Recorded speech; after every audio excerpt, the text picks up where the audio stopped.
Hi hello welcome to my channel. ఇవాళ నేను egg gravy అయితే చేస్తున్నాను అనమాట. చాలా బాగుంటుందండి. రైస్ లేకైనా చపాతీ లేకైనా చాలా బాగుంటుందన్నమాట. ఒక్కసారి మీరు కూడా మీ ఇంట్లో ఇలా ట్రై చేసి అయితే చూడండి, చాలా బాగా వస్తుందండి. ముందుగా ఒక మిక్సీ జార్లోకి ఎండు కొబ్బరి, ఆనియన్స్, పచ్చిమిర్చి, కొత్తిమీర, జింజర్, గార్లిక్ వేసుకొని బాగా ఫైన్ పేస్ట్ లాగా అయితే చేసేసుకొని సైడ్ పెట్టేసుకోవాలన్నమాట. ఇప్పుడు ఒక కడాయిలోకి ఆయిల్ వేసుకొని అందులోకి ఆవాలు, జీలకర్ర, నూనె వేడెక్కాక అందులోకి ఆవాలు, జీలకర్ర, ఆనియన్స్ వేసుకొని ఇలా బాగా ఫ్రై అయితే చేసుకోవాలన్నమాట.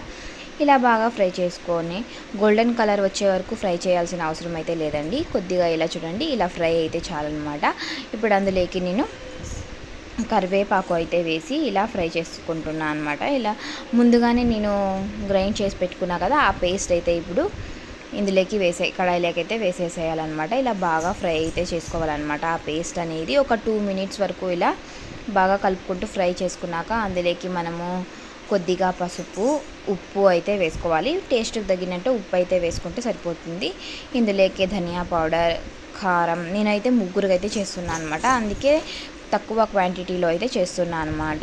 ఇదంతా 3 బాగా వేసి ఇలా బాగా కలిపేసుకోవాలన్నమాట. నేను చూడండి, ఇలా బాగా పేస్ట్ అనేది దగ్గర పడేంత వరకు ఇలా బాగా కలుపుకోవాలన్నమాట. నేను ఇప్పుడు అందులోకి కొద్దిగా వాటర్ అయితే యాడ్ చేసుకుంటున్నాను అనమాట. గ్రైండ్ చేసి పెట్టుకున్నా కదా, దాంట్లోకి కొద్దిగా వాటర్ వేసి ఇలా కలిపేసుకుంటున్నాను. బాగా ఫ్రై అవ్వాలన్నమాట. ఇలా ఇందులోకి నేను తగినంత కొద్దిగా వాటర్ అయితే పోసుకుంటున్నాను అనమాట. వాటర్ అయితే పోసుకున్నాక ఇప్పుడు నేను ఇందులోకి ఎగ్స్ అయితే వేస్తున్నా. ఎగ్స్ అయితే ఇలా కట్ చేసి పెట్టేసుకోండి. అప్పుడు మసాలా అంతా లోపలికంతా వెళ్తుందనమాట. ఇలా చూడండి, ఇలా పెట్టేయాలన్నమాట.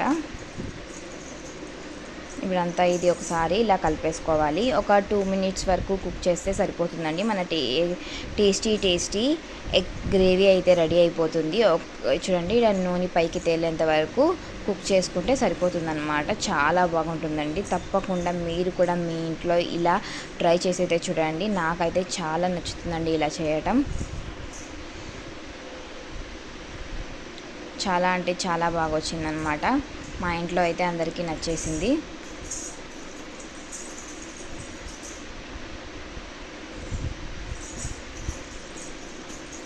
ఒక్కసారి మీరు కూడా మీ ఇంట్లో ఇలా ట్రై చేసేసి చూడండి, చాలా బాగా వస్తుంది. ఇప్పుడు నేను రైస్లోకి అయితే ఇది తినేస్తున్నాను అనమాట. మధ్యలో మా పాప అయితే వచ్చి తింటుంది రైస్ని.